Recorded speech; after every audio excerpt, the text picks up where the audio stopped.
बिस्मिल्लाहिर्रहमानिर्रहीम। इन्फोमार्के में खुशामदीद। मेरा नाम मोहम्मद रफ़ीक है।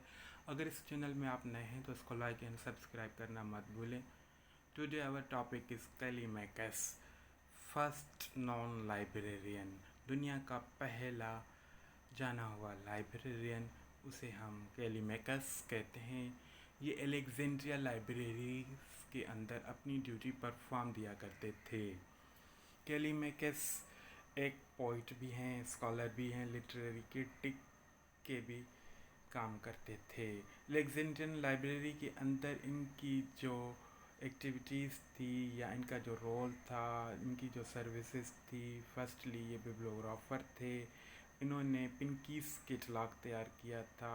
एनोटेड सब्जेक्ट कैटलॉग भी उसे कहा जाता है। ये फादर ऑफ लाइब्रेरियन भी है और ये फादर ऑफ बिब्लियोग्राफी भी है और फादर ऑफ कैटलॉगर्स भी है।